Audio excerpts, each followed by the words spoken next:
So we're running a little behind because we had votes called, and we're waiting now for everybody to get back from votes.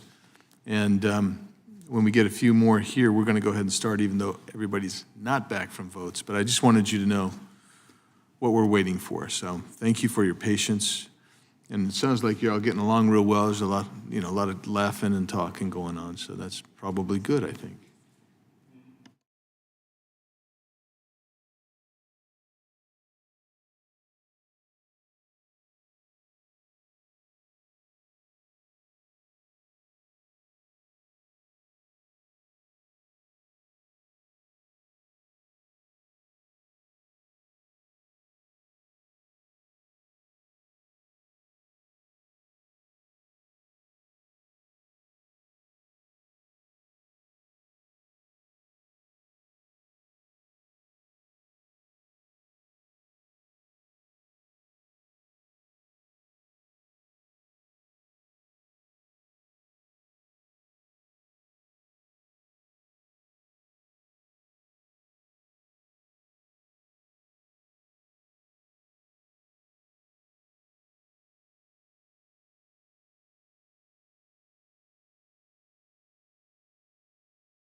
Subcommittee will come to order. Without objection, the chair is authorized to declare recess at any time. We will begin the subcommittee hearing with the gentleman from California, Mr. Kiley, leading us in the Pledge of Allegiance. The flag there and there.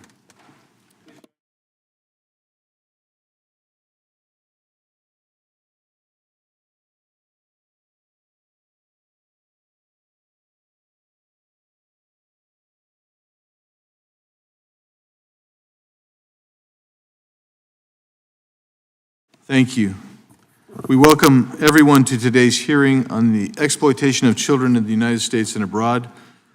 I now recognize myself for an opening statement. I am grateful that all of you are here today, both the witnesses, the members of the committee, and then also the audience. We appreciate you being here. I wish we didn't have to hold a hearing on this topic because that would mean children in our country and abroad are safe from exploitation. Unfortunately, that is not the case. It is a fact that our children are not safe online, and it is utterly unacceptable. Predators use the internet to trick and exploit innocent children. Children are trafficked through social media apps. This is the worst type of evil. To our strong survivor leaders in the room and watching from afar, we see you, we hear you, your voice matters, and we appreciate you, and we want to be supportive. Reports of CSAM continue to grow exponentially, from 3,000 reports in 1998 to more than 1 million in 2014, and 18.4 million in 2019, and more than 30 million last year. We cannot stand by and let this number grow continually. While it seems like CSAM is something that happens in foreign countries or in even different neighborhoods from our own, it is much closer than anyone would think. This is a homegrown issue. We know that offenders prey on the most vulnerable populations, such as children in foster care. Groomers use techniques to normalize inappropriate conduct and encourage secrecy, especially using social media platforms. There's no question these criminals must be prosecuted. While there are many solutions to combating this issue, we must assure prosecutors are doing their jobs to put these criminals behind bars. We cannot accept lenient sentences or sweetheart plea deals for those who wish to bring harm to innocent children. Today, between school and home, children have unfettered access to technology, and big tech is taking that opportunity to choose profits over people, over our children. Targeted algorithms connect consumers to information and content. including CSAM content, traffickers, predators, and drug dealers. It is well documented that traffickers and pedophiles use social media to target children and to share and engage with CSAM content. The Wall Street Journal, along with top researchers across the country, ran a detailed account of Instagram's, quote, vast pedophile network, close quote. The research found that Instagram enabled people to search explicit hashtags and connect users to accounts to advertise CSAM. One researcher gravely noted, quote, Instagram is an on-ramp to places on the internet where there's more explicit child sexual abuse, close quote. You would think social media companies would bend over backwards to work with law enforcement and to remove this content from their platform and prevent it from happening at all, but that is not the case. Facebook, Instagram, TikTok all allow the proliferation of abuse images and human trafficking on its platforms. Images are allowed to roam on the internet. Humans are bought and sold. Apple even threatened to remove both Facebook and Instagram's access to the App Store because the problem was so bad. And yet big tech continues to allow these problems to occur. Targeted algorithms seem to be more profitable than investing in protecting children. Big tech seems to have no problem censoring speech or other things they consider disinformation, yet they allow these predators to access children on the internet and allow images to remain on the internet for years. That is unacceptable. Big tech must be held accountable, and I look forward to hearing from our witnesses on how that can occur.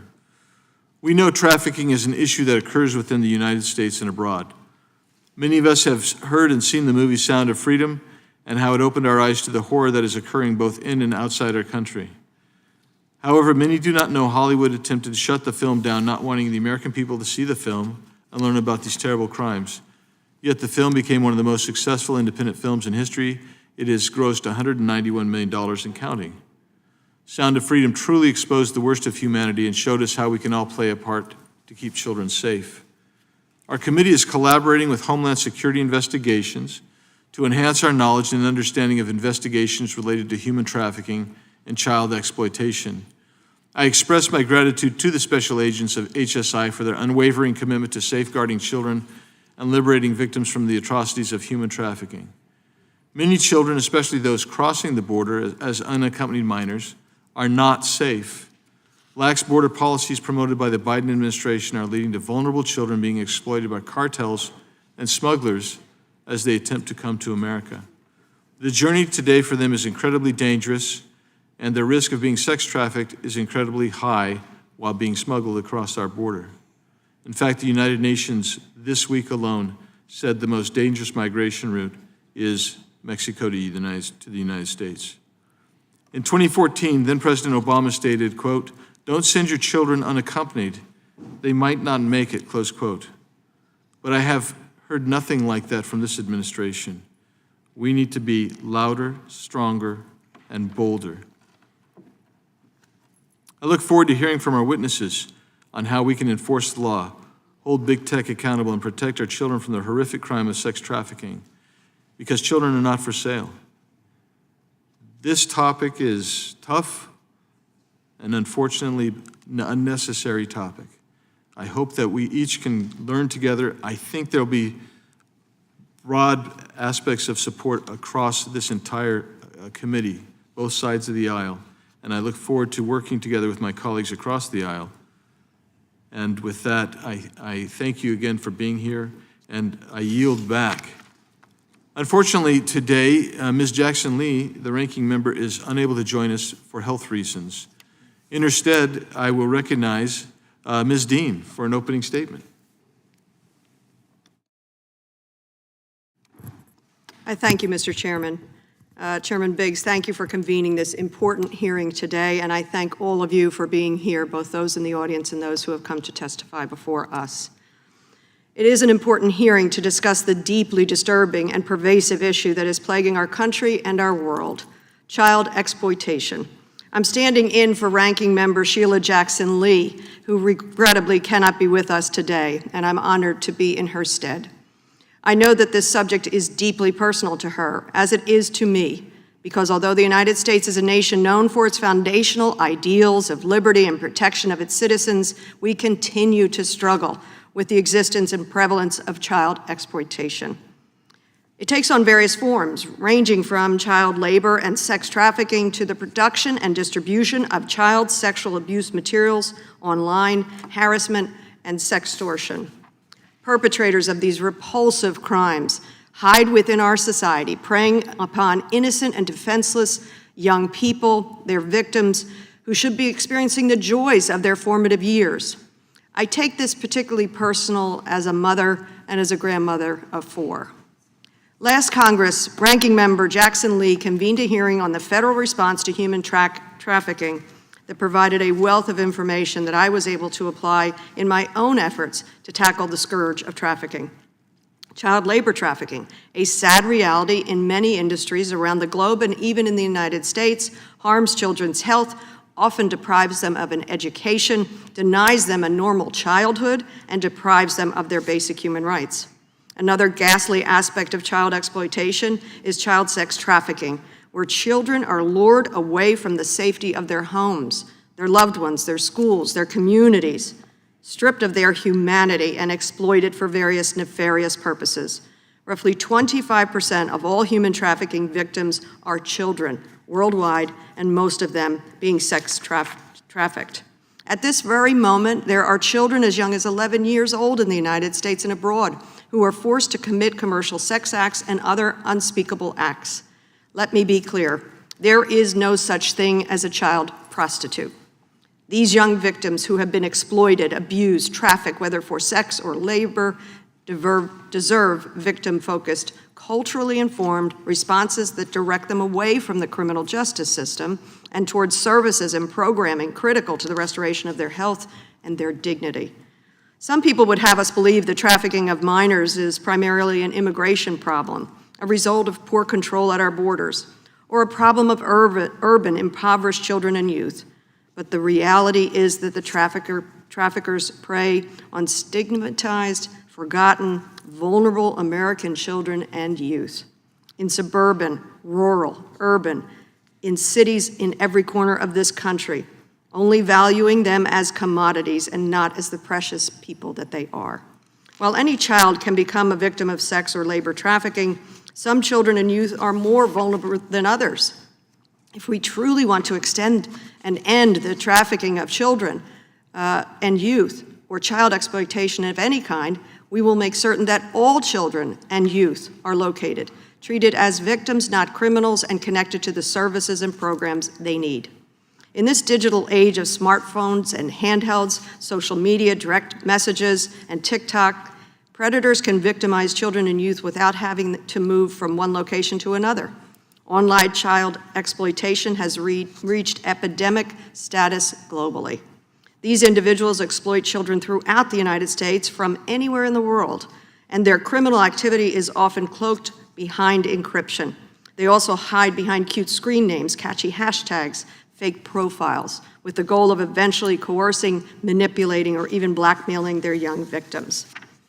Because child predators tend to prey upon children even when they're in school, Ranking Member Sheila Jackson Lee introduced H.R. 30, the Stop Human Trafficking in School Zones Act, that would establish an enhanced penalty for child exploitation offenses that are committed within school zones or near school activities or other child-centered locations.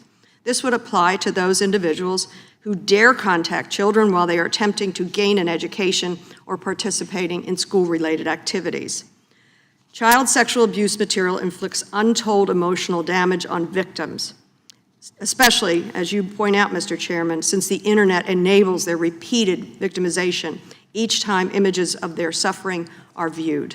Recognizing the breadth and scope of this issue, it is our collective responsibility as representatives, all of us, to protect all of our children and eradicate every form of child exploitation. That's why I hope today's discussion will be not about blame, speculation, fear-mongering, but about ideas and solutions. I have a few of my own. First, we must adapt and strengthen our legal framework that exists to ensure children and youth are protected, that perpetrators and facilitators of any manner of child exploitation are exposed and face severe consequences. That's why I introduced H.R. 3686, Stopping Harmful Image Exploitation and Limiting Distribution Act, the SHIELD Act. This is bipartisan legislation, and it will create new penalties. I'm also the original co-sponsor of H.R. 5082, the Revising Existing Procedures on Reporting via Technology Act, more we can talk about. And secondly, we must also continue to support organizations that work tirelessly to identify, rescue, restore young victims, providing them with culturally specific care, counseling, and support that they need to heal. These organizations, like the ones represented here today, do life-saving work. And lastly, we must continue to provide public education and awareness, both of which play a pivotal role in preventing child exploitation. Child exploitation is an unconscionable reality that we must directly confront on a bipartisan basis. Every child deserves to be free from exploitation. I thank you, the witnesses who are here today. I thank you in the audience for your kind consideration of what we are talking about and your life experience. Today's conversations will lead to solutions. And as I'm yielding back, Mr. Chairman, I ask unanimous consent to render into the testimony of survivors from advisory board members of PACT into the record. Without objection. Thank you, and I yield back. Thank you. And that's also, for the record, I want to include a document, a letter to myself and Ranking Member Lee from Ending Online Exploitation of Abuse and Abuse of Children Coalition. Without objection. Thank you. Without objection, all other opening statements will be included in the record. I will now introduce today's witnesses. We have a very distinguished panel with tremendous insight and experience and wisdom on this subject, and we appreciate all of you being here. Mr. John Pizzurro is the Chief Executive Officer of Raven, a nonprofit organization focused on preventing child exploitation. He previously served with the New Jersey State Police, including as the commander of the New Jersey Internet Crimes Against Children Task Force. Welcome. We welcome Ms. Vanessa Bautista. Ms. Bautista is a founding member of the Leadership Council for the Global Survivor Network and is a survivor of sexual abuse. The Global Survivor Network works with survivors of various forms of abuse and exploitation and advocates before local and national governments. Thank you for being here. Ms. Lori Cohen. Ms. Cohen is the Chief Executive Officer of Protect All Children from Trafficking, or PACT. PACT works to protect children from sexual exploitation and trafficking through education, legislative advocacy, and partnerships. Thank you, Ms. Cohen, for being here. Mr. Jose Alfaro. Mr. Alfaro serves on the Board of Directors of the Human Trafficking Legal Center. He is a public speaker, author, advocate, and a survivor of child sex trafficking. The Human Trafficking Legal Center connects trafficking survivors with pro bono legal representation and advocates on their behalf. Mr. Alfaro, thank you for being here. Mr. John Tonago. How is that? Where am I? Was I close? Yeah, thank you. Mr. Tonago is the Executive Director of the Center to End Online Sexual Exploitation of Children. The center partners with governments, companies, non-governmental organizations, and other stakeholders to expose, neutralize, and deter the online sexual exploitation of children. Thank you, Mr. Tonago. Mr. Frank Russo. Mr. Russo is an Associate General Counsel and Director of the Center for Combating Human Trafficking at the American Conservative Union. The center advocates for policies that address the needs of victims and provide law enforcement with the tools necessary to hold traffickers accountable. Thank you for being here, Mr. Russo. Ms. Ann Basham is the founder and chair of the Interparliamentary Task Force on Human Trafficking. The task force is a consortium of members of Parliament and Congress, government leaders, and survivors from more than 25 countries who work to stop human trafficking. We welcome each of you and thank you for appearing today. And now we'll begin by swearing you in. If you would each rise and raise your right hand. Do each of you swear or affirm under penalty of perjury that the testimony you are about to give is true and correct to the best of your knowledge, information, and belief, so help you God? Let the record reflect that the witnesses have all answered in the affirmative. Thank you. You may be seated. I want you to know that your written testimony will be entered into the record in its entirety. Accordingly, we ask that you summarize your testimony in 5 minutes, There should be a yellow light that appears when there's a minute left, and then when it goes red, we'd ask you to end your testimony at that point. Mr. Pizzurro, you may begin. Chairman Biggs, Ranking Member Sheila Jackson-Lee, and distinguished members of Congress, thank you for the opportunity to testify today. Legislation is falling behind the technology that's putting our children at risk. Every day, our inaction to pass legislation results in children being victimized at ever-increasing rates. As someone who's dedicated their life to protecting children, I can assure you we need better awareness, support, policy, and legislation to protect our children. The sad reality is that protecting our children has not been a priority. I'm here to ask you to change that, making protecting our children a priority that they deserve to be. The tech industry has provided limited solutions to protect our children. There has not been a decrease in online victimization. There's been a substantial increase. The tech industry's answer has been to reduce trust and safety teams, employ greater privacy measures, such as end-to-end encryption, and hide behind virtual private networks or VPNs. Everything they do to protect children is voluntary, which includes the information that they share with the National Center for Missing and Exploited Children and law enforcement. The truth is, they do the bare minimum of what is required. Children are made vulnerable on these platforms as the result of poor moderation, the absence of age or identity verification, and inadequate safety mechanisms. The truth is, we have not protected our children sufficiently due to the ever-increasing use of social media apps and the growth of their online lives. The risk for their harm has increased at such a significant pace that shielding them from abuse and exploitation has become untenable. Today, there are countless victims of CSAM, child trafficking, hands-on offenders, sextortion, and other exploitive crimes that we have yet to even identify.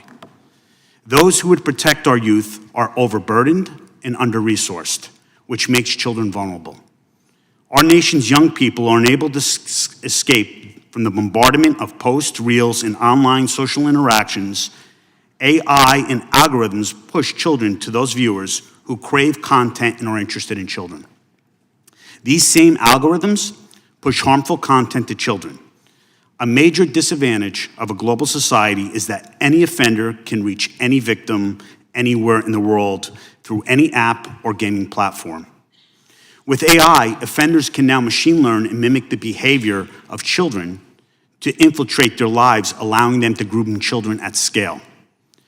Criminal organizations have used grooming techniques to sextort children so they might financially benefit.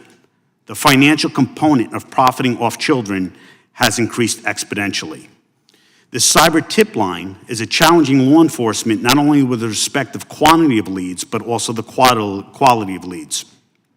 Most of these leads provided by service providers are not actionable. The lack of uniformity is what is reported to service providers results in law enforcement being forced to sort through thousands and thousands of tips in order to find actionable cases. As an example, in the last 90 days, there have been over 99,000 IP addresses throughout the US that have distributed known child sexual abuse images and videos through peer-to-peer networks. Yet 637, less than 1%, are being actually investigated. The darknet has become a haven for child exploitation. Some forums and boards contain the most abusive child exploitation. Videos and images law enforcement has encountered. Chat forums allow offenders to create best practices on how to groom and abuse children. A post named The Art of Seduction has been viewed over 54,000 times on how to groom children.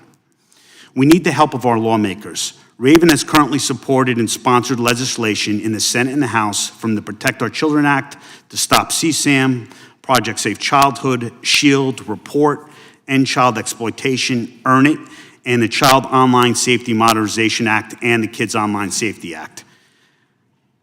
Alas, some of these bills have passed their respective committees, but yet there has been no vote on the floor.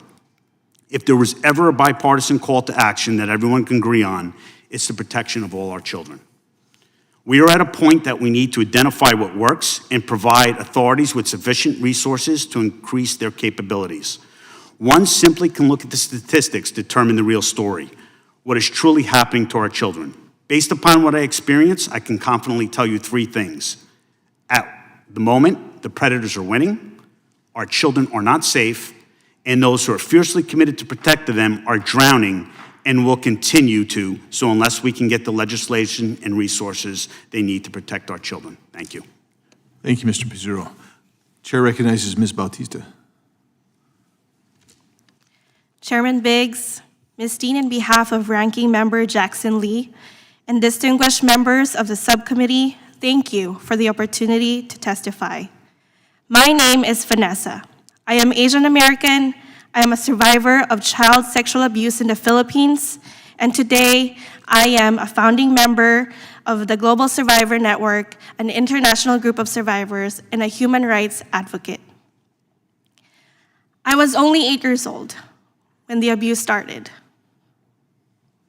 It finally stopped when I found the courage to pick up the phone, trembling, my hands shaking, called my best friend at school, and she answered, and through the tears, my hands shaking still, told her, I don't want to be here anymore. I need help. I was put in a shelter home in the Philippines where there were so many children like me. I became a part of a survivor group, healing together and advocating for protection together. Today, I don't speak just for myself, but I speak in behalf of all of my brothers and sisters in our Survivor Network group. Joy is one of my survivor sisters. She was 7 years old. She should have been going to school, playing with friends. Instead, she was taken into a room and abused in front of a camera every day for 10 years. Her abuse was live streamed to pedophiles around the world. Perpetrators logged into their cameras, into their computers, and forced her to do terrible things in front of a camera. I share this because the threat of child sexual exploitation is very real. And I know as a country, we can be divided along partisan lines, but the one thing we can all agree is that children need to be safe. We are here because we agree that children should not be bought and sold. We are here because the Congress has the power to act. In 2008, Congress came together to pass the PROTECT Act, so children were safe. However, crimes have continued to evolve since then, and our responses also have to evolve. Offenders in the US should not be able to log online in the privacy in their own homes, and with a simple click of their mouse, violate the privacy and dignity of little children as far as like the Philippines. We need to create and enforce strong regulations so that children are protected. And today, as we consider proposed legislations, I want to leave you with three key recommendations. First, survivor representation. I want to encourage us to keep survivor experiences at the forefront. I am pleased that there is a provision requiring survivors to serve on the National Commission on Online Child Sexual Exploitation, and I strongly recommend that this provision be included in the final version of the Earn It Act, and that people with lived experience of this crime be included on this commission. Second is financial restitution. Survivors have been exploited for profit, and so it only makes sense that offenders must be held financially accountable. These offenders have taken years from survivors. They took 10 years from Joy. So she must be compensated, and we must build systems where the money goes straight directly to survivors so they can heal and be restored. Finally, removal of child sexual abuse materials. Remember that the act of abuse is recorded online, and imagine that the most vulnerable, painful memories of your life are just one online search away. How can we expect survivors to carry on with their lives when their privacy is violated every day? That in 2021, Apple promised child safety measures, and 2 years later, our survivor groups, we are still petitioning for them to remove these images of abuse. And all child sexual abuse should not be distributed online, and existing material has to be removed. Please hold tech companies and social media platforms accountable when they fail to keep children safe and incentivize them to do better in the future. Thank you. Thank you very much. Mr. Tanago. Chairman Biggs, Congresswoman Dean, thank you for the invitation to testify at this important hearing. My name is John Tanago, and I serve as Executive Director for International Justice Mission's Center to End Online Sexual Exploitation of Children. IJM is a global, non-government organization that protects people in poverty from violence. We are at a crisis point when it comes to child sexual abuse and exploitation online. I spent 7 years living in the Philippines, leading IJM teams to combat the trafficking of children to produce new child sexual exploitation material, especially in live streams. This is the in-person sexual abuse of children by adults in the Philippines, while foreign offenders watch and direct the abuse live online for a fee. This is pay-per-view CSAM, live on demand. Based on IJM's experience supporting over 340 Philippine-led police operations, the abuse usually includes rape, children forced to engage in sex acts with other children, and even children who are harmed in other degrading ways, such as in bestiality. Victims are abused for 2 years on average, with the median age only 11 years old. And IJM has even supported Philippine police in bringing infants to safety. Offenders, including in the US, can pay as little as $33 to watch and direct a child being sexually abused in a live stream.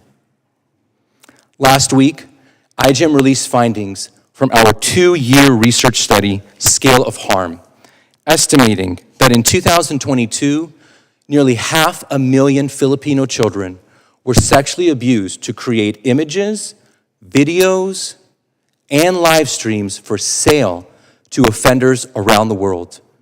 That is 1 in 100 Filipino children. Global tech platforms remain fertile ground for this abuse, with Australia's e-safety commissioner reporting that companies are failing to address child sexual exploitation in live streams or video calls.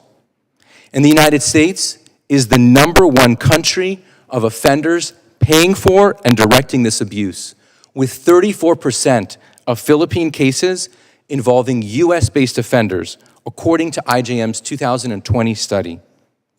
And in April of this year, the Philippine Anti-Money Laundering Council reported that the highest number of payments for child sexual exploitation flagged by financial institutions in suspicious transaction reports came from the US.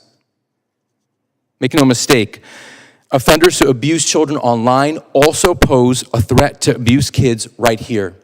In fact, 58% of respondents reported feeling afraid that viewing CSAM might lead them to commit abuse in person, according to a survey in the Stanford Internet Observatory's Journal of Online Trust and Safety.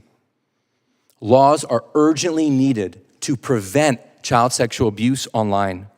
Companies must prioritize the safety and privacy of victims by expediting detection, reporting, and removal of CSAM. Early detection and reporting allow law enforcement to bring offenders to justice and victims to safety. IJM prevalence studies across crime types show that replacing offender impunity with accountability can also serve to prevent future harm by deterring offenders. At the same time, the sheer scale of child sexual abuse material necessitates technological prevention. Companies should deploy tools in video chat and messaging apps to disrupt the production of CSAM. Today's phones and apps are not safe by design, precisely because they are built without any technology to prevent child abuse images and video from being taken, streamed, or shared. Without tech safeguards designed to prevent abuse, offenders operate with ease and impunity. Imagine cars without seatbelts, airbags, or anti-lock brakes. Without laws, child exploitation online is a global crisis spiraling out of control. That's why iGEM supports the Earn It Act, to change the incentives for tech companies to do everything in their power to prevent child exploitation on their platforms. In closing, some lobby against online safety legislation under the so-called banner of privacy or free speech. But Australia, a well-respected democracy, passed an online safety bill in 2021 requiring tech transparency and safety by design. Free speech and privacy are alive and well in Australia. And if Congress passes online safety legislation to protect kids, the sky won't fall here either. Thank you. Thank you. Chair recognizes Mr. Alfaro. Mr. Chairman Biggs and members of the subcommittee, it is an honor to testify before you today. I was born and raised right here in the United States in a small rural town in Texas, and I was kicked out of my home at the age of 16 for being gay. There were no resources for the LGBTQ community within my hometown, and I was terrified of sharing with anyone what I was going through since I had already been rejected by my own family. I had nowhere to go and no one to turn to. I was on my own and was quickly in the hands of my trafficker. I went online to look for resources. It took my trafficker, Jason Daniel Gandy, less than 2 hours to proposition me online.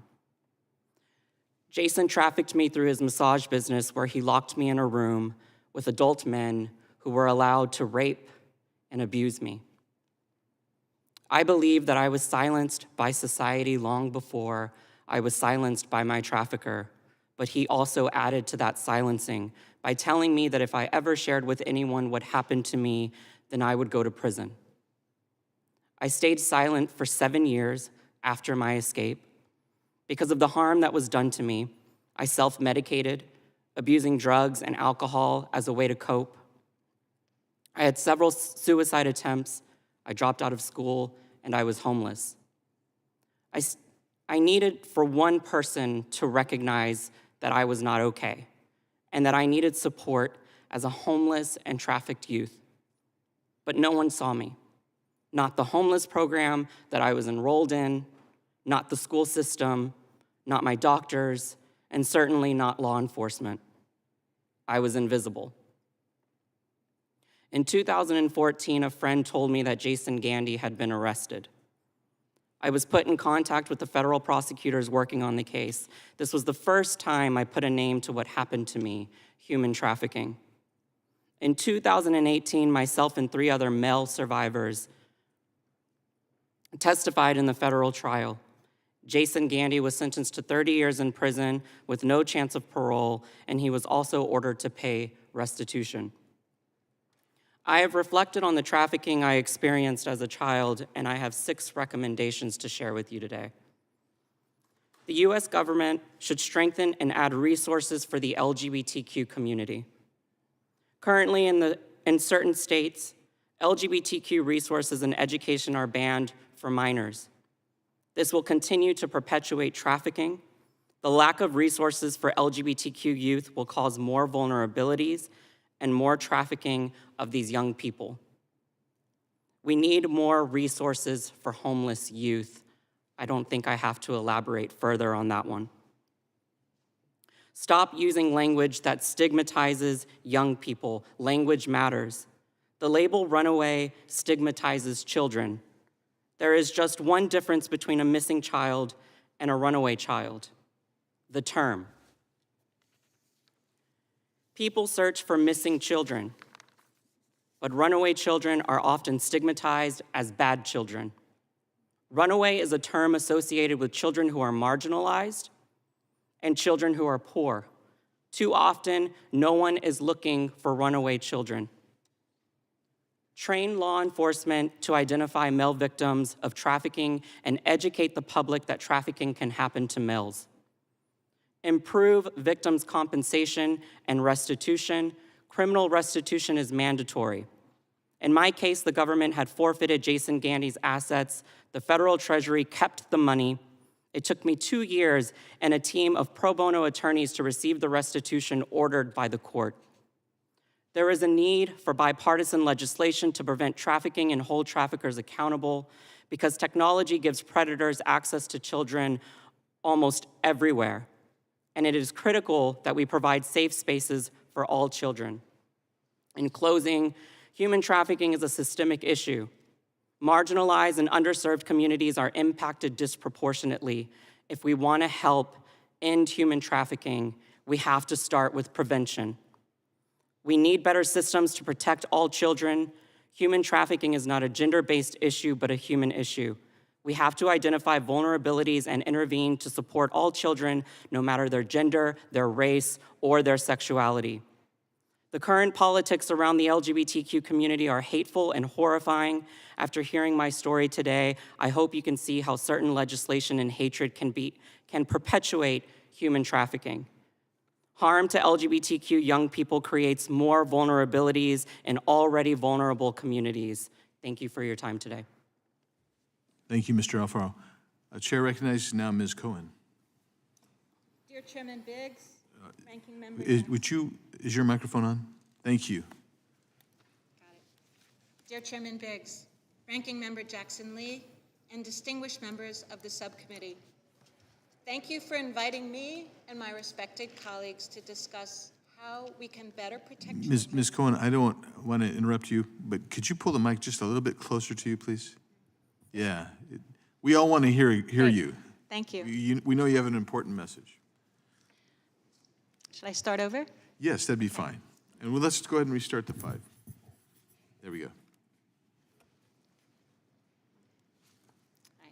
Dear Chairman Biggs, Ranking Member Jackson Lee, and distinguished members of the subcommittee, thank you for inviting me and my respected colleagues to discuss how we can better protect children from trafficking and online exploitation. I am Lori Cohen, the Chief Executive Officer at PACT, Protect All Children from Trafficking, previously known as ECPAT USA. PACT remains a proud member of the global ECPAT network, active in over 100 countries. We are survivor-informed, and I'd like to recognize PACT board member and Survivor Council liaison, Katrina Massey, who has joined us today for this testimony. Welcome. PACT is deeply concerned about the welfare of unaccompanied minor children traveling to the United States. Many of them did not wish to leave their homes, but gang violence, war, repressive governments, gender-based persecution, and catastrophic climate events left them with an impossible choice: face death, sexual abuse, or torture if they remain, or risk their lives through a perilous journey to the United States in the hope of securing freedom. COVID-19 exacerbated this migration, and we noticed an increase in migrant arrivals as early as April of 2020. In 2022, PACT published a study with ECPAT Mexico, ECPAT Guatemala, and Yale University that explored the impact of the pandemic on child migration, trafficking, and sexual exploitation. Half the experts indicated that COVID-19 spurred an increase in trafficking. However, 44% lacked the information to answer this question, and 67% could not say whether the migrant children they served were directly affected by sexual exploitation. We called the report undetected because the people and institutions meant to prevent and stop trafficking don't even know how to identify it. Our report also explored the role of technology in youth migration. As with trafficking, half the experts could not tell us whether these children had been affected by online grooming. This figure is alarming, as current research indicates that nearly all CSAM is created abroad. The National Center for Missing and Exploited Children found that of 32 million reports that its cyber tip line received in 2022, 89.9% resolved to locations outside the United States. Information about trafficking and grooming is lacking on both sides of the border. When visiting shelter facilities for migrant children and their families in Southern California, we learned that trafficking screening was not incorporated into safety protocols. Likewise, limited training of Customs and Border Patrol raises concerns of missed opportunities to identify at-risk children. In fiscal year 2022, CBP processed over 120,000 unaccompanied minors, but reported only a handful of instances of child trafficking to the Office on Trafficking in Persons, as mandated by the Trafficking Victims Protection Act.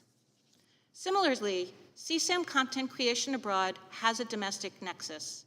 Our existing regulatory structure and unchecked demand for pedophilic content have enabled US-based exploiters to access CSAM with ease. The Internet Watch Foundation recently noted that our nation accounts for 30% of the world's CSAM URLs, displacing the Netherlands after that country cracked down on illicit websites. If we want to shut down CSAM, we need legislation that stops it from being hosted on US-based platforms and enforce penalties against US citizens who are fueling the demand for this despicable content. We also need to look ahead to the next development in child exploitation, the use of artificial intelligence to generate sexually explicit imagery of children. Last week, attorneys general from all 50 states wrote Congress asking you to expand existing laws against CSAM that explicitly cover AI-generated materials, a request that we support fully.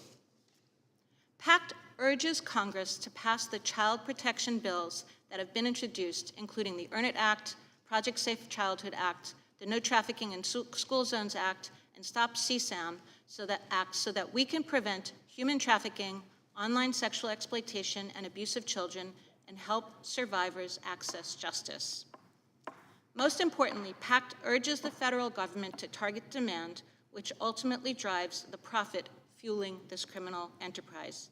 Again, thank you for allowing me and my colleagues to speak on the realities of human trafficking. Thank you, Ms. Cohen. The chair recognizes Mr. Russo for your 5 minutes. Thank you, Chairman Biggs and Congresswoman Dean and the distinguished members of this committee. Thank you for the opportunity to testify before the House Judiciary Subcommittee on Crime and Federal Government Surveillance on the need to end child exploitation. I'm Frank Russo, CPAC's director of our Center on Combating Human Trafficking, and most importantly, I'm a husband and father who understands the importance of protecting the most vulnerable amongst us. CPAC has long recognized the needs to improve efforts to combat the scourge of human trafficking that has faces communities, as Ms. Dean said, both urban and rural across this country. CPAC was excited to announce the new Center of Combating Human Trafficking at our screening of the film Sound of Freedom earlier this year, and we then partnered with our friends in Mexico to hold an international summit here on Capitol Hill to focus on these very issues. Our new initiative will focus on advancing policies that support victims in their reintegrating into society and removing collateral consequences resulting from their abuse, as you've heard about earlier. We also want to strengthen accountability for traffickers and improve that cross-collaboration between domestic and international entities. As you've heard throughout the day, human trafficking and child exploitation are the fastest growing illicit industries, both in the United States and abroad. The State Department estimates that annually over 17,000 individuals are trafficked into the United States, with Mexico being the largest seller and unfortunately the United States being the largest provider and buyer. We also know that nearly 72% of these trafficking victims are immigrants, meaning that cartels are taking advantage of our lax border policies to enrich themselves in this horrific trade and practice. This trafficking of children often involves multiple layers of abuse, with some victims being used for both sex and labor trafficking across the United States. Coercion is at the heart of these crimes, as transnational gangs such as MS-13 infiltrate communities and take advantage of young men and women who come from broken homes or broken communities. At the same time, the amount of human trafficking convictions across the country are dropping, both here and internationally. To confront what has become a $150 billion criminal enterprise, Congress must work in tandem with, yes, their federal, state, and local partners, but also their international partners to assist in ending this trafficking and these crimes. Meaningful and effective policy to combat human trafficking requires an approach that first identifies the needs of victims while creating swift and effective penalties for criminal traffickers. We know that victims are caught in the horrors of labor, sex, and financial trafficking, often children. We must expose these and replace these misguided policies that provide victims a safe pathway back to society while proportionally punishing their traffickers. For example, Congress has the opportunity to provide pathways to ensure providers or survivors are given mental health and drug treatment services in lieu of harsh criminal penalties. As we've heard earlier, often these children are caught and forced into crimes that then we prosecute those children for. We can't allow that to happen. They need to be given services first and then focus on their reintegration into society. By ensuring we open resources to children who are coerced into these crimes, lawmakers make sure that we do not exacerbate the cycle of abuse for these survivors. Existing legislation, such as the Bipartisan Trafficking Survivors Relief Act and Sarah's Law, provide avenues for these young victims of trafficking to be survivors or to be able to beat their cycle of abuse, and they rescue these survivors and also hold their traffickers accountable. Accountability does not begin or end when the offender traffics within our borders, as we must do more to keep these criminals out of our country and off the very devices our children use on a daily basis. Familiar DNA testing at the U.S.-Mexico border in the prior administration revealed that around 30% of minors were actually related to those they were coming across the border with. Unfortunately, that testing has ended, which allows cartels even greater comfort to recycle these children across the border to move more adults into the country. Most concerningly, our partners at the Department of Homeland Security, HSI, are unable to keep up with these children once that cycle and repetition of abuse ends and they're brought to this country likely to be trafficked either into sex or labor. Criminal traffickers have exploited the explosion of social media and digital platforms amongst children of all ages to manipulate victims and connect with their offenders. The data, as you've heard earlier, bears this out. Our partners at the National Center for Missing and Exploited Children identified roughly 16.9 million tips in 2019. That number has ballooned to 29.4 million tips in the last calendar year. Congress must do more to not only hold these offenders accountable, but require technology platforms to take child sexual exploitation seriously.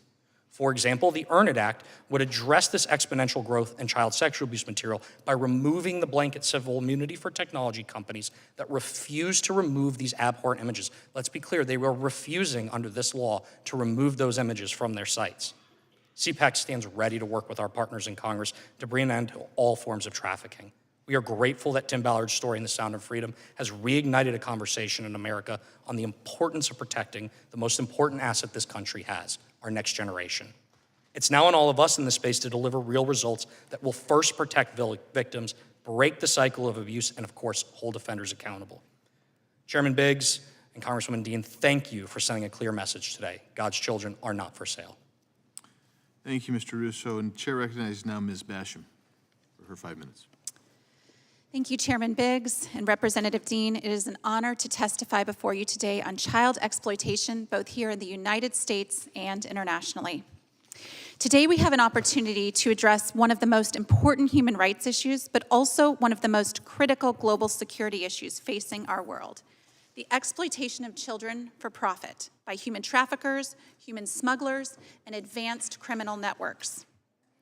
Child exploitation and sex trafficking is big business, and unlike any other human rights abuse, it is a transnational organized crime.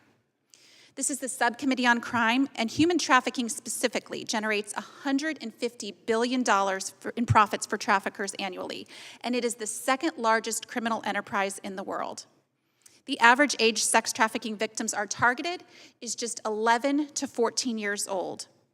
China, Russia, North Korea, the Taliban, and terrorist groups all use child trafficking to fund their operations because, unlike drugs or weapons, a person can be sold over and over again. Child sex trafficking also funds organized criminal networks, including MS-13, one of the most notorious gangs operating in Guatemala, Honduras, and El Salvador. And these three countries make up 87% of unaccompanied children apprehended at the southern border. A U.S. Treasury investigation found that money generated by local MS-13 cliques engaged in sex trafficking, and this is a quote, sex trafficking, drug trafficking, murder for hire, extortion, and money laundering, and it was consolidated and funneled to the group's central leadership in Central America. The reality is that children are a primary component of this illicit finance network. Many of the Latin American children sent across the border have been taken by organized criminals such as this, and what frequently follows is child sexual exploitation or labor exploitation. From March through May of this year, more than 33,000 unaccompanied children crossed the U.S. border, and the physical and sexual violence, hunger, and thirst that these children often experience traveling to the United States is appalling. Many children and parents who arrive in the United States are from remote regions of Central America, which are often impoverished and isolated, specifically by language barriers. And I think this is something that most people don't recognize. For example, nearly half of those who cross the US border are from Guatemala. And within this one nation, they have 24 different dialects, which means it is difficult to speak with parents regarding the incredible risks that their children face if they send them to the US. And because of this, coyotes often trick or coerce mothers into paying children's hefty smuggling fees. And the mothers do so because they believe a better life awaits their children in the United States. And unfortunately, this is often not the case. Because of scenarios like this, many unaccompanied children eventually enter the US foster care system. But we know that the foster care system is already incredibly overburdened, and 60% of child trafficking victims are current or former foster youth. In fact, just a few days ago, it was reported that human trafficking rings have been targeting children in temporary foster care settings, specifically in Texas. And Child Protective Services has paid $30 million to off-duty police officers to watch children who are housed unsupervised in hotels and churches because there is no family for them within the foster care system. Increased burdens on the foster care system put already vulnerable children firmly into the crosshairs of online sexual exploitation and abuse, which has become one of the fastest growing threats against children globally, as we know today. Child trafficking at the southern border is real, and at the same time in our modern world, human trafficking is a borderless crime, and so is sexual exploitation. The most prevalent form of online sexual abuse is the advertisement of children, actually, through websites and social media. According to the Organization for Security and Cooperation in Europe, such advertisements, and this is a quote, such advertisements for sexual services are now central to the human trafficking business model, end quote. And another study concluded that 75% of sex trafficking victims are advertised online. There are many things that we can do, but to stop human trafficking at its core, we must prioritize widespread prevention curriculum here in the United States so that all children can recognize and report their own abuse.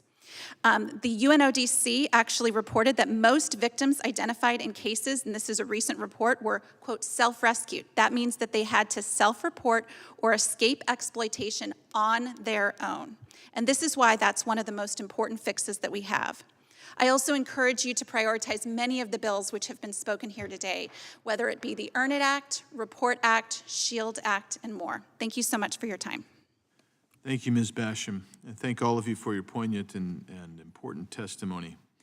We'll now proceed to member questioning under the 5-minute rule, and I'll begin by recognizing the gentleman from Florida, Mr. Gates. Thank you, Mr. Chairman, for holding this hearing, and I seek unanimous consent to enter into the record TexasPolicy.com, how porous borders fuel human trafficking in the United States, and also from Heritage, Fighting Human Trafficking and Battling Biden's Open Border. Without objection. Ms. Cohen, I think a number of us on the panel took great interest in your description of the screening that doesn't occur at the border. I'd love to give you some time to maybe lend your expertise to the type of screening that we ought to really pursue. Thank you so much, Congressman Gates. PACT has worked very closely with schools, with shelters, with programs around the country to look at indicators of trafficking and red flags. And we are extremely eager to engage in working with people at the border, with Customs and Border Patrol, and also with shelters.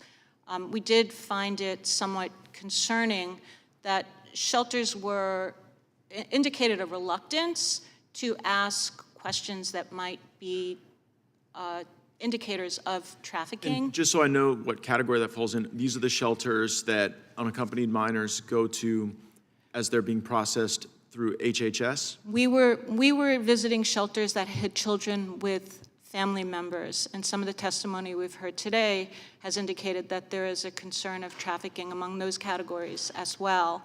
And in those shelters, we were informed that there was not any screening done on children specifically for indicators of trafficking because there was a fear of asking questions that might be triggering, that might be problematic for those children. And there are questions that can be asked in a trauma-informed way that could easily assess whether or not the narrative that's being presented is in fact the true narrative, the true situation of the child in question. Chairman Biggs has led delegations down to the border, and we've seen the chaotic enterprise that exists there. Could you give us a sense of how long an effective screening could take that was trauma-informed and that was effective at determining if there's a way to uproot some of these networks? I think the questioning can be done fairly quickly if there's certain indicators that might appear immediately that could lead to additional questioning. But I think that it can be rolled out, and we have survivors. Our Survivors Council is very happy, actually, to provide input. We have members of the Survivors Council who were trafficked across the southern border who said that no one asked them anything. And that, for us, is a true source of concern, that there should be more focused questioning and just some basic questions about the family dynamics, the family relationship, and to really assess whether what's being presented, in some cases by the adults speaking on behalf of the child, actually matches up with the child's own testimony. I'd love to draw on your law enforcement experience, Mr. Pizzurro. When you're able to get that type of real-time data from an effective screening, how can that be useful in disrupting these networks? The more data that you have, the better the investigation, the better the lead. So it's really important on any information that you can really get. And the challenge is with most investigations is being in the dark. So the more information that law enforcement has to understand where things are going, the more likely we can remedy something. We have all different layers of law enforcement working on this problem. Where have you seen it be most effective? The most effective is, just from a trafficking standpoint, is the actual training and the actual, let's say, prioritizing of it. And I think the challenge is it's not really prioritized in law enforcement because we're doing so many different things, and I think we're inundated, so I think that's part of the challenge. No, it completely is, and Mr. Chairman, I reflect back on when we had Steve Friend before us, who'd been at the FBI, and he had been working some of these cases from a federal level, and when he was reassigned to surveil parents at school board meetings, then no one else picked up those files, and they just they went by the wayside. So I think you're right that prioritization is probably pretty central to. And the subject matter, honestly, is that from a law enforcement perspective, it's even child sexual abuse material. We don't want to know. So law enforcement generally doesn't really spend that much time doing that. So it's underfunded. There's less resources, and that comes from the agencies itself. No, thank you for your testimony. I yield back. Gentleman yields. Chair recognizes the gentleman from Tennessee, Mr. Cohen. Thank you, Mr. Chair. Mr. Pizzurro? Yes, sir. Good. Thank you. What branch of law enforcement does the most work on these cases? Is it the FBI or is it local law enforcement? Who is the most active? The Internet Crimes Against Children Task Force, which is comprised of 61 task forces throughout the U.S., does the bulk of all the child sexual abuse cases in the U.S. How do they do, I'm not sure how a 61-member group does that. What do they So the Protect Our Children Act in 2008 authorized a task force, and it created 61 task forces throughout the U.S. The challenge is that they're really underfunded and under-resourced. So, for example, from New Jersey, where I was from, the New Jersey State Police, we were in charge of that entire task force for that state. So what we would do is the task force probably has about 5,000 affiliated agencies. So most of the cyber tips that are sent go to those local law enforcement then to investigate. And then those cases are prosecuted mostly in state court or federal court? State court. You'll have different jurisdictions. For example, sometimes you'll get a federal prosecution, but the majority of them are handled in state court. Does the FBI get involved at all in interstate operations? They will do operations, but generally speaking is that some will be interstate, some they'll do some larger investigations as well, but for the most part, the ICAC task force, along with HSI, are really the two predominant agencies that do most of the child exploitation. They're mostly state agencies? Yes. All right. Anybody else up here from law enforcement? No, I didn't think so. Mr. Russo, you were here, what years were you here with Goodlatte? So I was here with Congressman Goodlatte back in 2016 and 2017, sir. Do you remember anything DeSantis did when he was on this committee? No, sir, I cannot speak to that. It's quite lost in my mind. But I'm glad you asked the question. I have the same problem. Sir, I think it's really important. I'd represented prosecutors prior to this, as well as I think you know. And one of the pieces I mentioned was that prosecutions are down domestically and internationally. One of the problems we have that you speak to directly is getting survivor input and support in that space is extremely difficult to do because we don't do enough for those survivors to then assist in those investigations. So we're asking so much of them, but we're providing so little in return. Now, you're looking at legislation, are you not, that would be helpful here? Is there any particular law that is before us that you recommend that we take up and sponsor or support? Thank you, Congressman. I think there's a couple that come to mind. First, as I mentioned, was the Trafficking Survivor Relief Act, as well as Sarah's Law. Both of those are focused on providing those, not just children, but also adults who have faced criminal offenses as a part of their trafficking. Often they're coerced into the crimes you would expect, things like prostitution, but they're also coerced into other crimes that you may not expect, such as drug distribution or forced to commit robberies or assaults. Well, those things hang over those individuals as we then need them to prosecute the actual criminal offender. Well, if you have a criminal record hanging over your head, how likely are you to comply with law enforcement, knowing that you may not be able to yourself come out of trouble? I think that's presented a significant problem. And then the only other one I'll mention is the Earn It Act, which I think will help focus on actually holding tech platforms accountable so that they are doing a better job, and Mr. Bizarro can speak better to this, but they are often non-responsive to law enforcement, and that's a significant problem as well. I know my staff can do this for me, but who are the prime sponsors of those bills in the House? On Sarah's Law, Congressman Westerman from Arkansas, and then on TSRA, we're working through that process, but we know that Senator Gillibrand in the Senate has been a big champion of that as well. Right. There was some legislation that I was involved in sometime in the past to get more monies for nurses to be aware of the signs of trafficking. Is that still providing funding for nurses to be trained in finding those signs? It is, but I will say a couple things. One is that there's, like anything, there's a need for more funding and resources in that space specifically. Forensic nurses, like every profession right now, especially in the medical industry, are strapped for both time and talent. And so you're getting actually nurses into that profession and having them trained appropriately takes both a larger financial investment, but also a focus on pushing the medical profession in that direction, which is a difficult challenge. So yes, the law has been very successful, but it needs, like anything, more resources and more attention. Thank you, Mr. Russo. It's nice to see a Goodlatte person back. Thank you, sir. I yield back the balance of my time. Gentleman yields. Chair recognizes the gentleman from Alabama, Mr. Moore. Thank you, Mr. Chairman. Thank you to all the witnesses for being here today. Mr. Pizzurro, a couple of questions, and I understand from your testimony that you have extensive experience in investigating crimes against children. I have a couple of questions I'd like to ask. From a law enforcement's perspective, what can Congress do to help alleviate the red tape and allow officers to go out and get these criminals? Well, one of the biggest solutions is actually uniformity in the actual tips that are being sent to law enforcement. For example, is that different companies send different points of data. So maybe Snapchat might only give me, for example, a screen name. Dropbox might give me a couple other points of data. The challenge is that some of the companies either report nothing or then they report everything. So the challenge is law enforcement has to go and filter all through those tips, and we're not getting to the most egregious cases. So the more information that we have and the more data that we have from those companies to help identify that would be a solution. Gotcha. I also understand there are more juvenile offenders now victimizing other juveniles. How did this come to be, and what's going on there? Well, it's a disturbing trend. If you talk to a lot of different task forces throughout the U.S., they're now coming in contact with a lot more juveniles. And the challenge is because everyone's online. So you will now have 16-year-olds looking at 8-year-olds.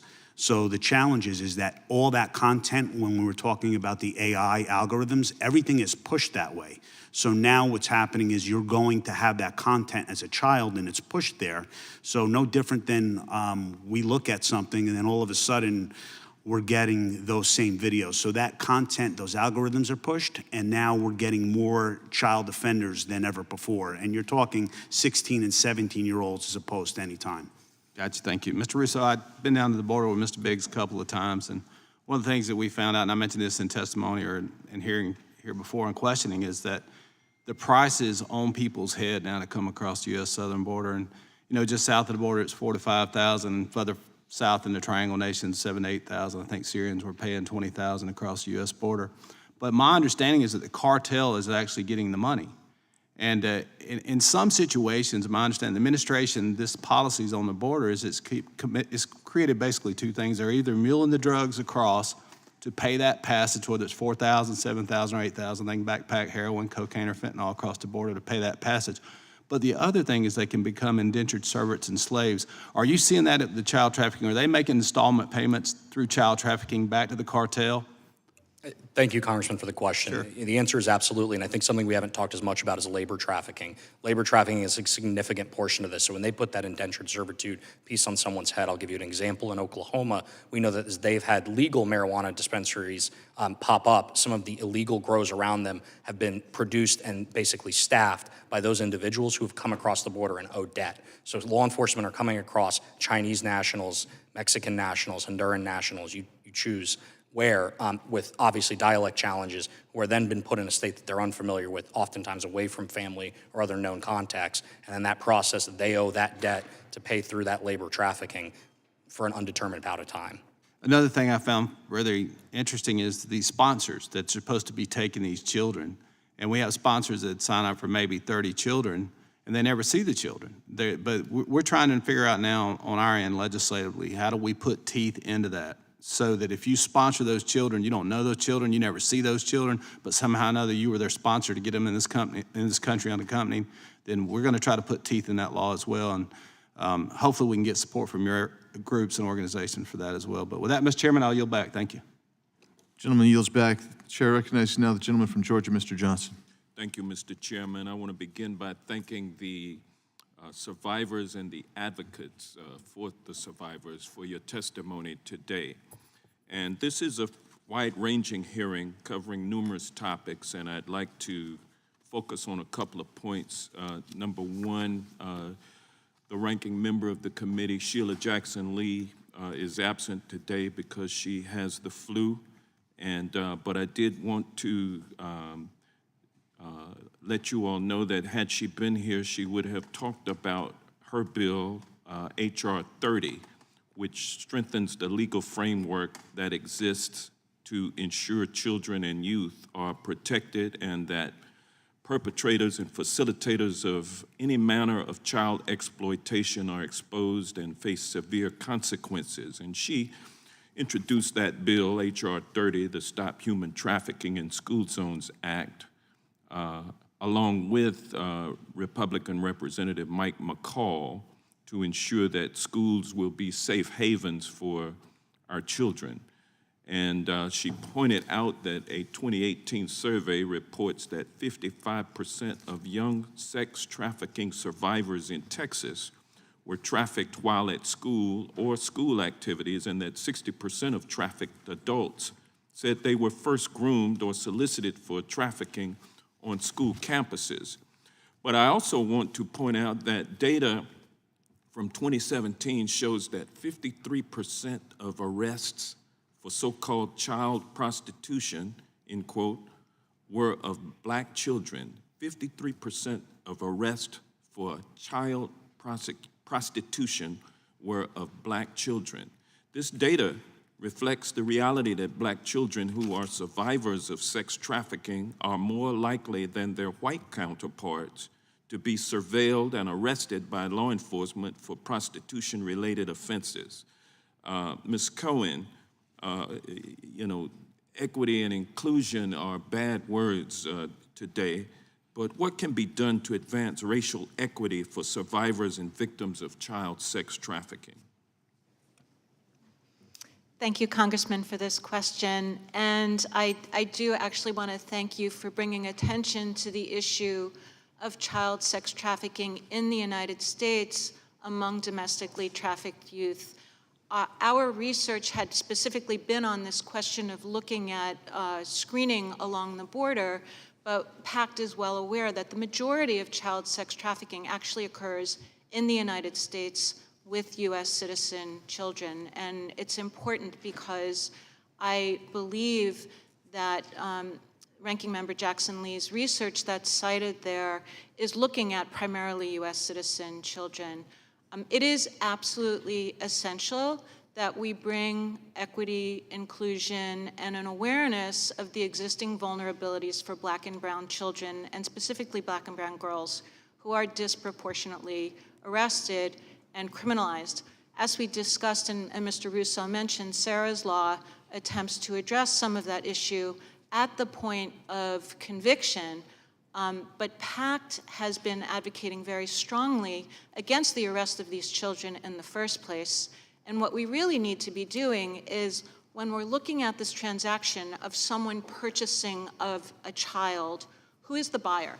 Why are we not arresting the buyers when buyers actually classify, if an adult is purchasing a child, that adult is a trafficker under the existing language of the Trafficking Victims Protection Act. Okay, and let me stop you right there and ask you another question. You've heard the majority sing the praises of the movie Sound of Freedom. In your experience, are the events depicted in that movie representative of how trafficking typically occurs in the United States, yes or no? No, that is not the case. All right, and Mr. Alfaro, you have publicly spoken about The Sound of Freedom and its failure to depict the most common forms of child trafficking. Can you please tell us how your critique of the film was received by the movie's fans, and what have you had to endure as a result of you pointing out the truths about that film? Thanks for your question.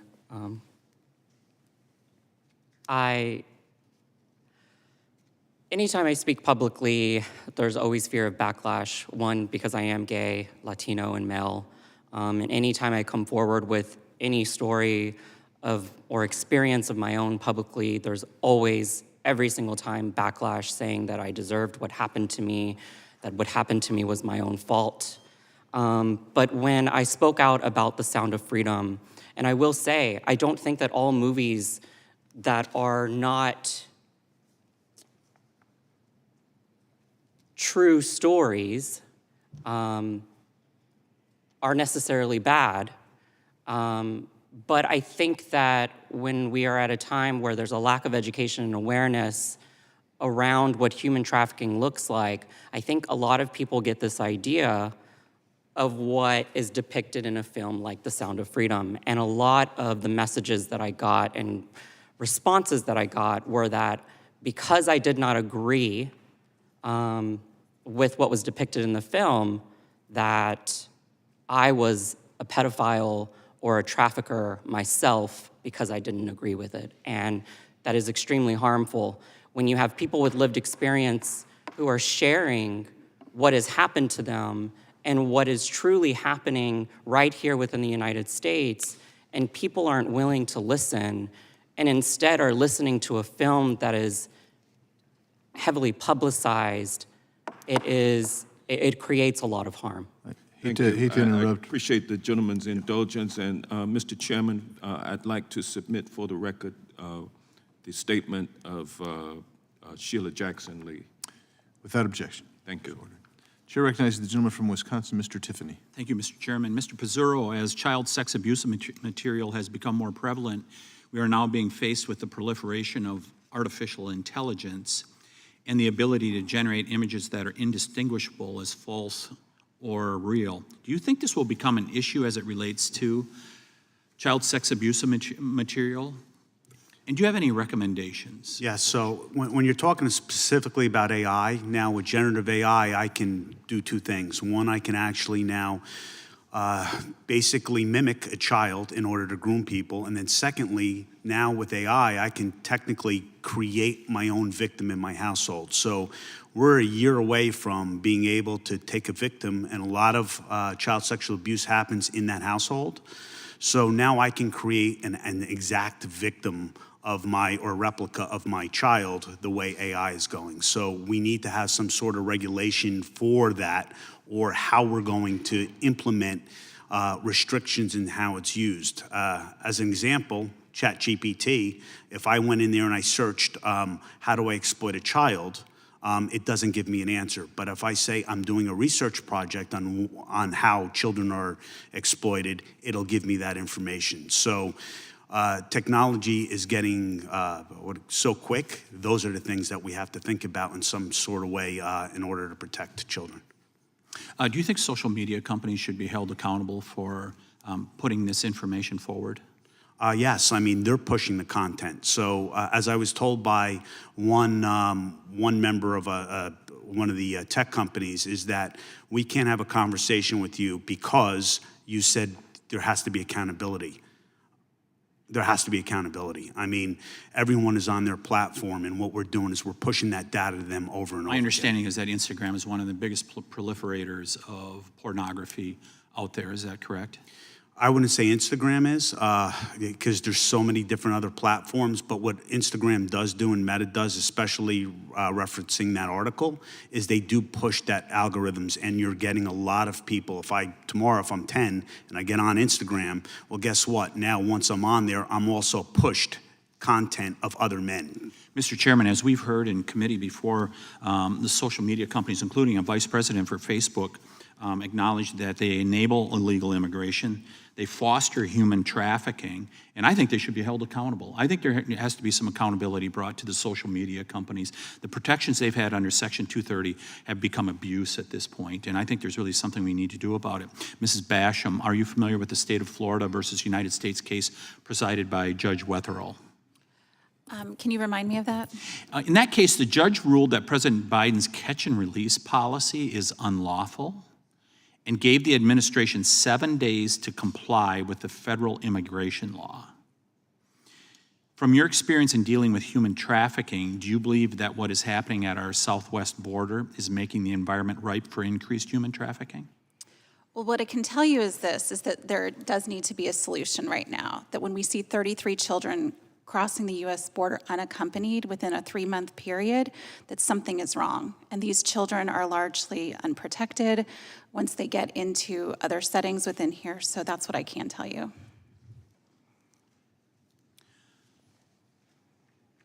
Mr. Alfaro, appreciate your comments earlier. Welcome to the world of politics with people slamming you or whatever. Join the crowd. In regards to Sound of Freedom, isn't it good, though, that there's an awareness being brought to child exploitation, human trafficking? It is good when it is accurate. But don't movies take license frequently? I mean, I see movies and I go, that's not deep. I've read the book, I've read a few books or whatever. That's not depicting it accurately. And they're not true to the story, but they're delivering a message. They're definitely delivering a message, and like I mentioned, I don't think all, stories that are not based on a true story are bad. There were parts of The Sound of Freedom that I didn't fully agree with, and this superhero idea that people need someone to come and save them out of their situation is actually very unlikely. No one came in and saved me out of my situation, and the majority of my survivor colleagues have the same feelings, that no one has ever stepped in and So as someone that consumes a little bit of Hollywood, I mean, isn't that Mel Gibson in a few movies? Isn't that the beautiful actress that is headlines a movie or whatever? I mean, isn't that the same thing that we do? We caricature with, and Gentleman's time's isn't this a expired. caricature also? I yield back, sir. Okay, thank you. Chair now recognizes the gentlelady from Pennsylvania, Ms. Dean. Thank you, Mr. Chairman. And again, I want to start by thanking all of you for your testimony.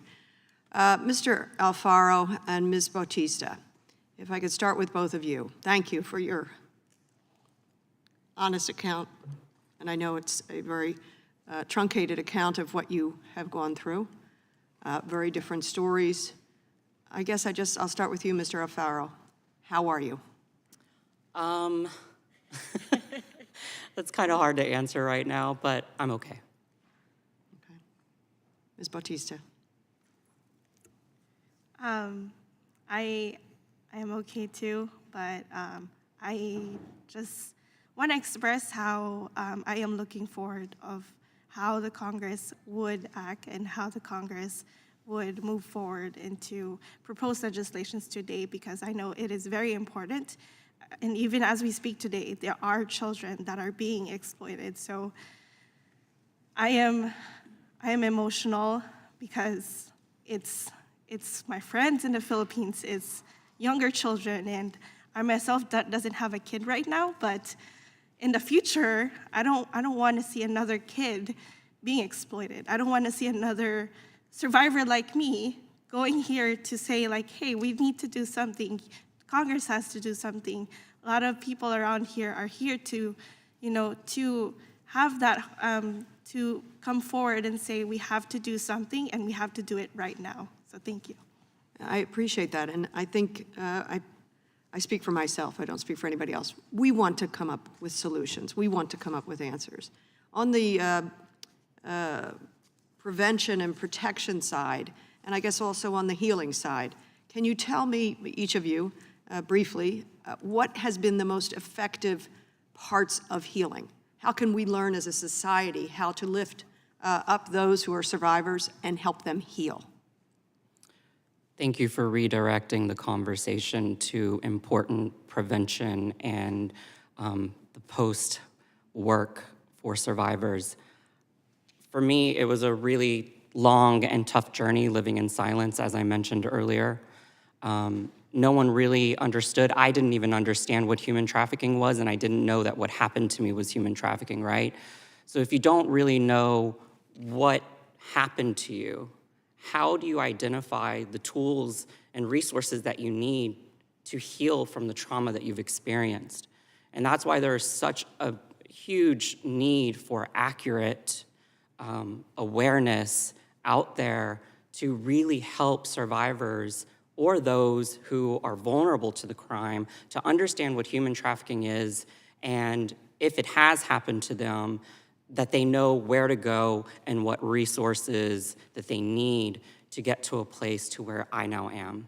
And so I appreciate that, and I agree with you. I don't think Hollywood or anybody else ought to take creative license with the facts. It's one thing in fiction, but not with the facts. Ms. Bautista, for your own healing, and I was thinking about your friend Joy. How is Joy? I hope she's on the path to healing. She is, yeah, she is. She is thriving. She is a social worker now in the Philippines. So one of the things that really help us for survivors like me in our healing journey, in our restoration journey, is to provide more resources on education and on awareness of the crime, and also financial assistance, because all of us came from a really hard life of poverty. So a lot of us really needs to move on, and through financing or through educational assistance that help us, because in reality, a lot of survivors, or culturally, education is the primary source of hope, source of moving on to our healing, to what bad thing happened to us, and that's our in achieving to those dreams and hopes would really help survivors. So Very well said. I appreciate that. And forgive me for moving just because I want to get something in about tech. It seems to me there ought to be legislation that could force the big tech companies to block and fail to distribute the images we're talking about. What is that solution? Well, if you look at Apple, Apple had that device-based scanning that they rolled back into 2021, and I think that's part of the challenge with end-to-end encryption and a lot of the other tech proposals. Nothing's being scanned. So with nothing being scanned, we don't have any way to look at it. So even if you can use AI or other programs in order to do that and solutions, again, hopefully to identify victims. My challenge is, like Ms. Batista, is there are hundreds of thousands of victims that law enforcement can't get to and identify and get them the help they need. I thank the chairman for his indulgence, and I thank the ranking member for asking me to sit in on her behalf, and I fully support all the legislative work she's doing in that area. I yield back. Gentlelady yields back. I recognize the gentleman from California, Mr. Kiley. Thank you, Mr. Chair, and thank you to all of our witnesses today for helping us gain a fuller understanding of this absolute horror that is going on and victimizing far too many people, and particularly young people. Listening to the testimony, it seems to me there are a few facets of the approach we can take to addressing this problem. And that starts with just increased public awareness, that all of us have a responsibility and a role we can play working with nonprofits, working with law enforcement, working with other stakeholders in our community in order to help people not become victims, and also to raise awareness about the political dimensions of the problem. In my state of California, for example, for many years, we've tried in the legislature to get the legislature to take this issue more seriously by classifying human trafficking as a serious felony. Unfortunately, every year, the Public Safety Committee has stopped it from passing, and they did that this year as well, a bill to make trafficking of a minor a serious felony. But after a public outcry, they ended up doing something I think unprecedented in recent history, as the committee reversed itself, and just a couple days ago that bill passed the state assembly unanimously and is now going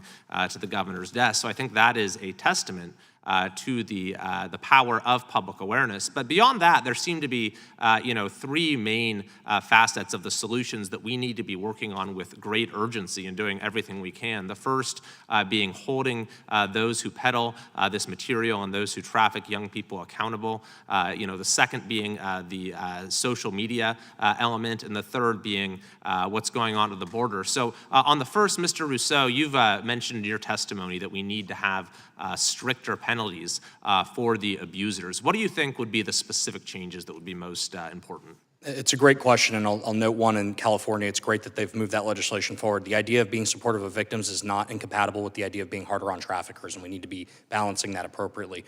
One approach that our organization is focused on is looking at things such that already exist in the law, like gang enhancements, and applying them for human traffickers who coerce minors into other criminal behavior. Oftentimes, you can't make that straight gang connection, so that enhancement may not be available. But if you're an individual who forces a 16-year-old into prostitution or a 15-year-old into trafficking fentanyl or other drugs, that penalty increase, that gang enhancement that exists in the law, should be eligible for you regardless of whether you're in a criminal organization or not. So that's something I would ask that the committee consider, is that focusing on actually enhancing for folks who are using that coercive element. Let's make the game harder for the traffickers that they're already playing.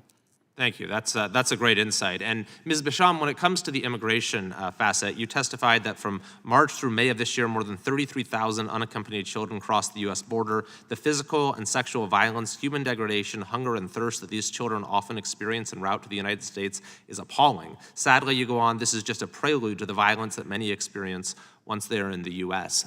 So why do you think it is that we have had this huge increase in the number of unaccompanied minors, and how do we stop it from happening? What are the steps that we should be taking right now? Well, there are several things I think that I'm not going to dive into specific border policy on what we can do now, but I will say that there are several things for deterrence purposes. First of all, in Guatemala, that was the country that I brought up early on. I actually went there last year, spoke there. The Secretary of Sexual Trafficking is on my task force. And one of the things that they're doing, she said, we want this to stop. They have 47% of unaccompanied minors are coming from Guatemala. And the problem is, she said, that a lot of these mothers are handing over their children to smugglers because they do not know. And so what they've actually done there is they've developed mobile units. And so I think that one thing that I would suggest, and this is a little bit, out of sort of the scope of some of this, is a CODEL. I actually think it would be really, really helpful to do a CODEL down to Guatemala to actually see some of this and talk to some of these people in person, because I do think if there was increased funding or things like that for them to get mobile education units into these places, that it would actually be extremely helpful to some of these children from a prevention standpoint alone. That's one country in Guatemala. Outside of that, and then again, that gets to an awareness campaign, which is really central to a lot of this. Outside of that, I really think it comes down to also the communication between children here and their parents back there. That's one of the things that wasn't really discussed much today, but there needs to be a really clear, good communication loop so that children who are unaccompanied here can communicate back with their parents there, because if more parents knew of the dangers that their kids would face, they would not send them. Thank you very much. And with your indulgence, Mr. Chair, if I could just quickly ask Mr. Pizzurro, of the laws that you listed for holding social media companies accountable, what do you think is the most important change to make them more proactive in making sure that this material isn't disseminated on their platforms? Time has expired, but you may answer. Okay, they need to be mandated, and they definitely, from a standpoint of just if we can just get them to standardize what they give and be a little bit more proactive. We're looking for incremental changes. There's a lot of changes that need to be done, but that's where we need to at least start. Thank you very much. Chair recognizes the gentlelady from Florida, Ms. Lee. Thank you, Mr. Chairman, and thank you to all of our witnesses for being here today, for sharing your stories, your expertise, and your insight about this important issue. I spent a large part of my professional career working on ending the sexual exploitation of children, domestic violence, and human trafficking. And it's very important to me that as Congress, we are doing everything we can to bring awareness to this issue, to incarcerate perpetrators, and to support survivors. So each of you has brought important perspective to us today about how we might do those things, and we appreciate that very much. This session, I have introduced the National Trafficking Hotline Enhancement Act and also the Report Act in the House, which would modernize and strengthen existing reporting procedures to disclose crimes involving child sex abuse to NCMEC and ensure we're giving law enforcement the tools that they need to help identify this type of behavior and intercept and bring it to a stop. I'm very proud that in both cases, those bills have bipartisan support in this committee, and want to particularly acknowledge Ranking Member Dean for co-sponsoring the Report Act. I believe it is a very important part of legislation that I hope to see us bring to the full House. Now, with that, Ms. Basham, I'd like to return to your testimony and talk in some more depth about the concepts of how minors are enticed and groomed on the internet and how abusers target and exploit them. One of the things that the Report Act aims to do is to require electronic communication service providers to report incidents of enticement of minors on a line. Can you explain how this happens and how that type of requirement would help stop human trafficking? Yeah, so the Report Act, first of all, is very important. So I'm really grateful that you have sponsored that. So enticement can happen in a variety of ways. First of all, the reason they target children, and that's something I need to state up front, is because they are especially vulnerable. Their children are by nature more trusting, in all of that.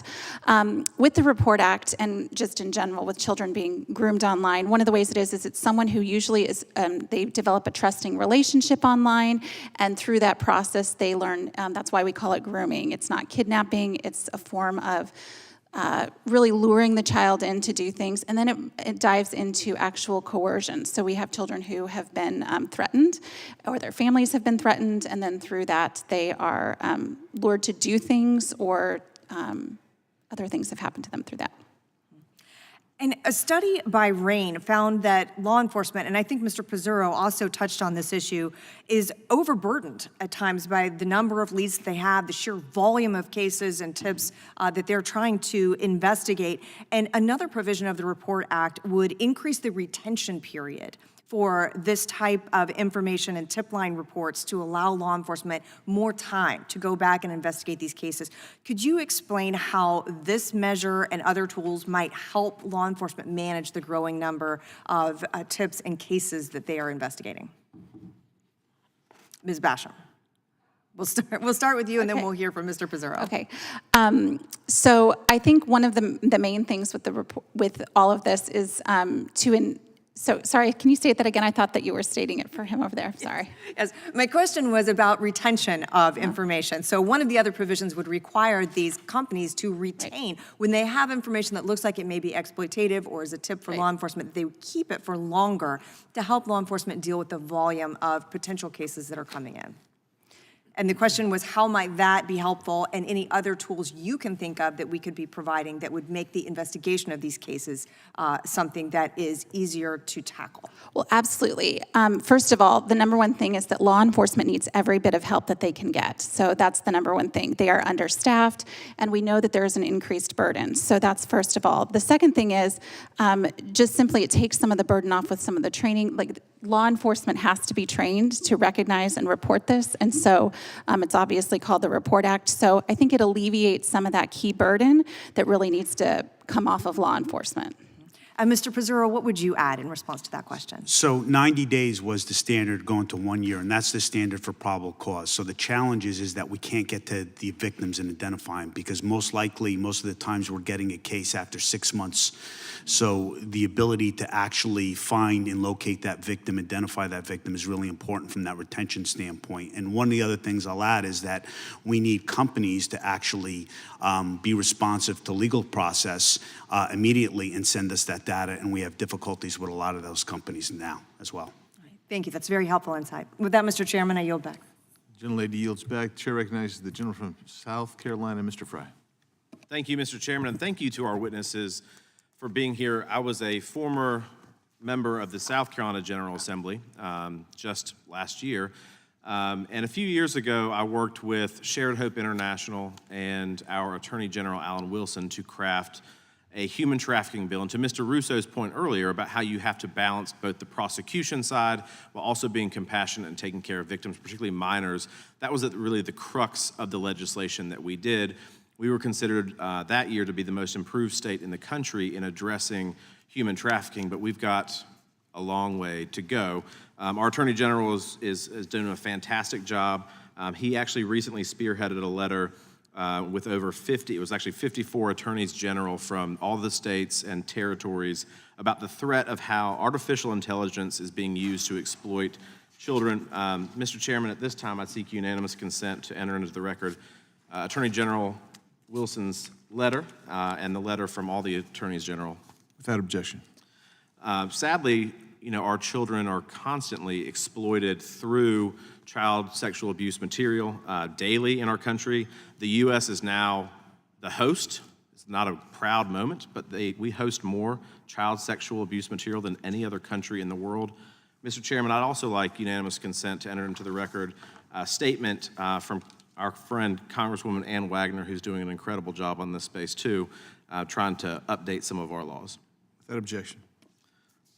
Look, online platforms, by design maybe, are created, and kids spend an inordinate amount of time, 7 to 8 hours a day online. They get addicted to these apps. They're on their phones constantly. I think the mission here is to protect our kids from things that they see, things that happen online, the grooming that takes place. Earlier this year, I introduced the Targeting Child Predators Act to help in this effort. Would it surprise this body to know that if you are an internet service provider and you receive a subpoena, that you actually let the individual know that you're trying to subpoena, that law enforcement's looking at them? So we're trying to put a stop to that. This is just one avenue, I think, that we've talked about that would have a meaningful effect on this. Ms. Basham, South Carolina, and I'm just going to use my state as an example, but this is really everywhere. you know, we have in my district specifically, it's very rural, but it's also a heavily tourist economy. We have the beach. What kinds of trends in child exploitation do you generally find in tourist areas? Well, tourist areas specifically are always hotspots, but I will say this, I actually think sexual exploitation, this is one of the unique things, it happens everywhere. And so it really is a borderless crime. Tourist hotspots obviously leave children more vulnerable because people are there to vacation, they tend to be intoxicated, and so that actually can increase some of it too.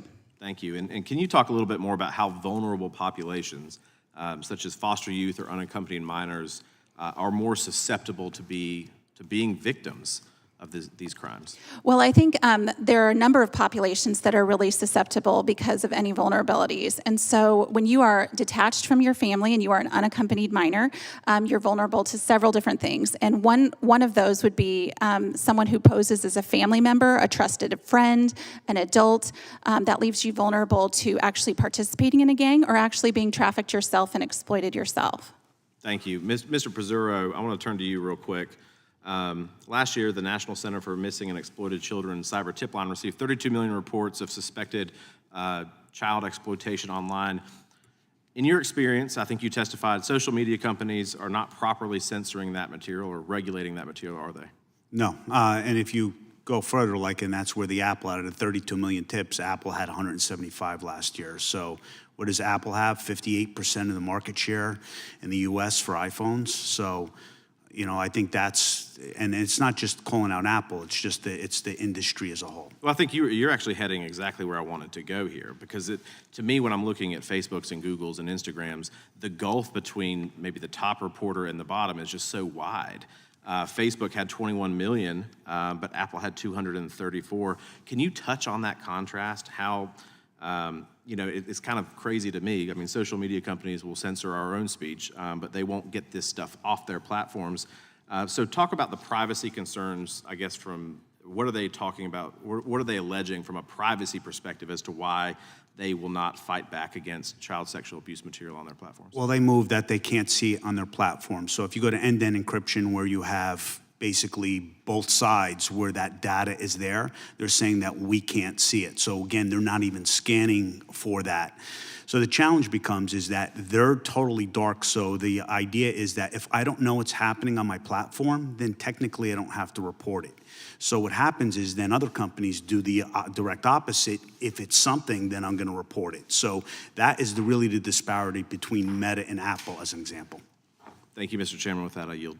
Thank you. Now recognize myself for 5 minutes of questioning. I'll tell you, I have questions for each one of you. I'm going to probably limit myself to one, and I urge you to be as succinct as possible, yet say what you think is pertinent to it. So I'll start with you, Mr. Alfaro, because one thing you said that really caught my attention is that the restitution that you were awarded wasn't awarded to you, it went to the federal government, and you actually had to litigate to get restitution back as a victim. Did I understand that correctly? Well, sort of. It was a process. It was a gruesome process, and I hate that anyone has to go through a process after testifying in a criminal or federal trial, and has to explain why they are deserving of the money owed to them. But basically, I went about a year questioning when will I be receiving the restitution. More time went on. I was told I would be receiving it by Christmas time, and then another year went by, and then they said I would receive it by Christmas time, and then things just kept changing. And so I had to seek out legal counsel just to help me figure out where this money was, and eventually after that, shortly after that, I did receive legal counsel, and I had to contact the other survivors and help them with legal counsel as we went through a second process called the remission process, where they were supposed to be contacted and not one of them were contacted. So I contacted them again, asked them if they had been contacted. They said no, so I connected them with pro bono attorneys as well. Well, thank you for explaining that, and that's something I think Congress should look into as well. Ms. Bautista, you mentioned something which I am aware of, is the difficulty of getting images removed even after the tech companies are aware that those basically their criminal images have been viralized. So can you talk about that for a second? How did you implied that you got some of those removed. How did you get that done? Thanks for that question. The petition, it was currently being petitioned against Apple, well, not against Apple, but asking Apple to remove the child sexual abuse materials online. My fellow survivors of OSIC has been living and hoping to move forward from this abuse, from this horrific situation they were at. But being into that situation where they have these materials still online and they can't move forward. So that's why I am asking, alongside with survivors of OSIC, is to have these removed permanently, because it keeps going back into our lives. It keeps going back into OSIC survivors' lives. And how can we move forward? How can we move forward for our lives if we still keep being reminded of all of these horrific situations? Appreciate that. Thank you for sharing that, and I agree with you. And again, Congress needs to act. Mr. Tanego, I'm reminded as we're listening to this of Section 230 of the Communications Decency Act, which a lot of these platforms hide behind and shelter. Do you have any opinion, or you want to comment on that? Well, I think there's two things I would say to that. Thank you for that question. First, I would say that Section 230 does not protect electronic service providers from their own design decisions. So when they design an app or a platform in such a way that actually encourages or facilitates child sexual abuse and exploitation, then they have no Section 230 protection. But I do think that it's important that the Earn It Act and other legislation address this gap, because the reality is every industry is governed by regulations, and every industry has industry-wide standards. And if they don't meet those standards, then they can be held to account. And it's up to judges, it's up to courts to decide if a company has failed to meet its duty of care or its obligations. But right now, there are no obligations, there are no requirements on the tech sector to build their platforms safe by design, to detect and remove child sexual abuse material. And so what we see is incredibly uneven responses from the tech sector. I think the reality is it's not just about any one company, but it's an industry-wide problem, and that's why you need something like the Earn It Act that can really transform the entire industry's response. Thank you. I'm going to go real quick to Mr. Pizzurro. Fusion centers. Are you familiar with fusion centers, and how are they working on this problem? Yes, right now, well, I could speak to New Jersey. New Jersey's fusion centers aren't working on the ICAC problem or the social media problem. So that's something, again, additional resources, maybe they can start looking into that for more prioritization. Thank you. I appreciate all of you being here. We are out of time, and this is an incredibly important subject, and we have all learned a lot. And Congress must act, and I would anticipate that some pieces of legislation, we know that some of them have passed out of the committee in the Senate, but we don't have them across the mall yet. And then there are some that we have that I know that we're going to be taking up soon as well. So thank you to the audience, thank you to the witnesses, and thank you to Ms. Dean and my colleagues both sides of the aisle for being here today. With that, we are adjourned.